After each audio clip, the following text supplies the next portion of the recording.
Got an uneasy feeling about that grappler, Don.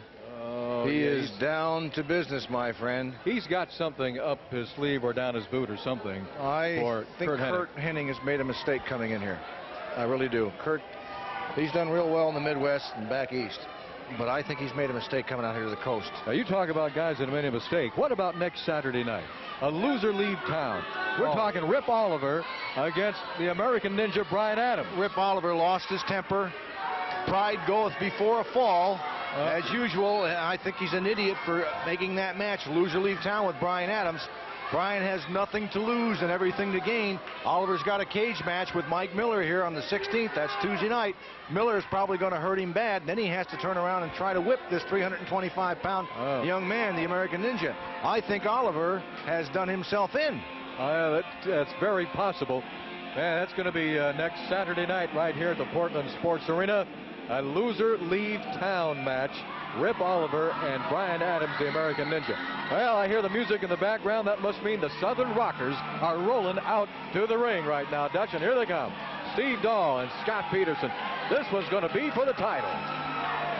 And here's our ringside aficionado and our announcer, Mr. Don Owen. Ladies and gentlemen, the next event will be the best 2 out of 3 falls or to a TV time limit for the Northwest Heavyweight Team Championship. This is a title match. Introducing in this corner the challengers, Abudadein, the Arab, and the Avalanche. The defending Northwest title holders, the Southern Rockers, Steve Dahl and Scott Peterson.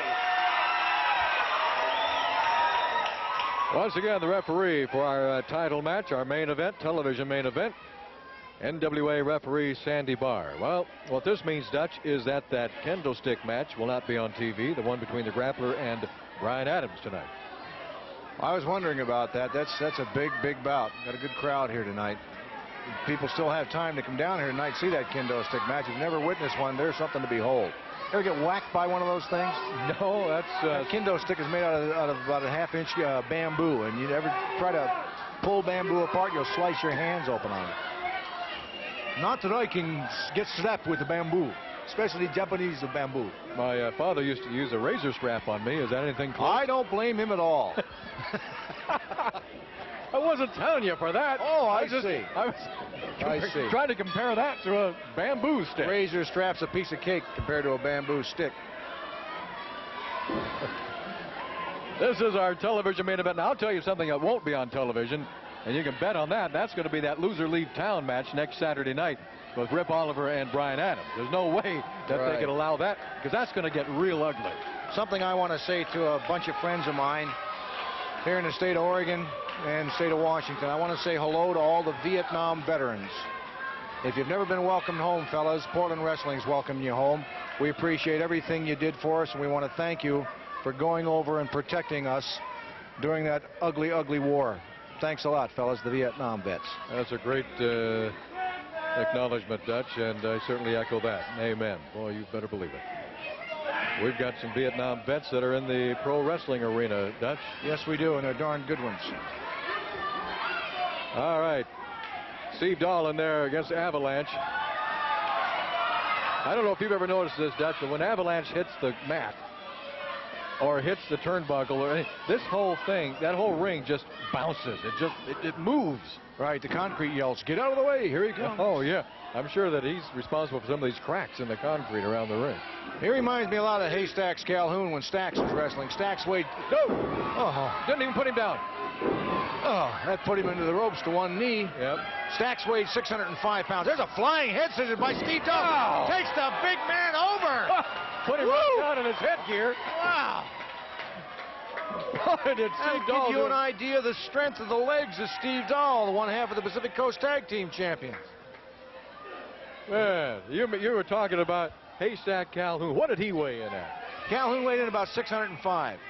605? Yeah, but he couldn't move as well as this Avalanche. Stax was just huge. He was impossible. It's like working with a redwood. I heard that when when they would fly him around the country, they had to buy 2 seats for him. 2, sometimes 3, depending on what kind of a plane. Yeah, first class. Yeah. Yeah, that was something to behold. It cost the promoter triple duty. But I guess old Stack was worth it, eh? Well, yeah, he was during his day. He was one of the old legends of the business. This Avalanche is just a young man. He's just a kid. He's going to make his mark. He needs a few more years under his belt. You can remember Bryan Adams when he first came in. You can remember Scott Peterson, Steve Dahl when they first came in. Look at them now. They can go anywhere in the world and be main eventers anywhere. Absolutely. Into the ropes goes Avalanche, and oh, he got him with the toe, and he got him with the shin, he got him with the knee. That hurt. There's Abudadein. And Scott Peterson's in the wrong corner right now. You know, if you have a club or a church or a group, a school, an organization of any kind that you'd like to raise money for, we've been talking about benefits and raising money for charity. Well, you can do that by booking professional wrestling into your area to raise the money for charity. Just call Barry Owen. There's the name on your screen, the number, area code 503-484-0840. Whose name is that? Barry Owen. That's right. And what's that number? 503-484-0840. Are you people writing that down? We're not putting it up there, you know, just for the heck of it. You get your pencils out and you write that down. Any establishment, charitable or whatever, wants a professional wrestling show in your town or city, call that number. Call Barry. We'll be glad to come and talk to you about it. Here's the man we were talking about just a while ago. Here's my brother. Coco Samoa in the Crow's Nest with us. Boy, Coco, we were talking about that match coming up on the 16th, the Frank Bonema Memorial Extravaganza. That's going to be the match of your career. Don Carson, Doc Service. Doc Service, I don't need to tell you about this. For any man or any human being talk about somebody's family, you know, that's going too far. Yep. Then I want to tell you something. Abudadein, right now you're going too far to me and my family.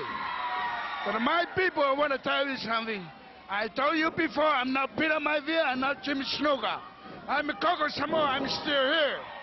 There's only one thing I want you to do, brother. Bring your man in the ring. Please, I want to see him in the ring. On 16, the people in the Northwest, we're going to see something's going to happen. This guy is going to bring in the ring, destroy it. I'm not going to put my people down and the people in the Northwest. This is my hometown right here. Well, Abudadein had no right to come up here and make those kinds of threats. But thanks, Coco. We appreciate your thoughts. We don't like him knocking your family either. Good luck on Tuesday night, the 16th. Okay, brother, we should have. Until then, Abudadein, I want to bring your man in the ring. Face to face, brother. If I'm dying in the ring, I die in the ring. I'm not going to run away from nobody. Okay, Coco. That was Coco Samoa. The first fall of our main event has gone to the team of Abudadein and Avalanche. And we'll be back with a special interview. Don't go away now, because we're going to be right back with a special interview after this timeout.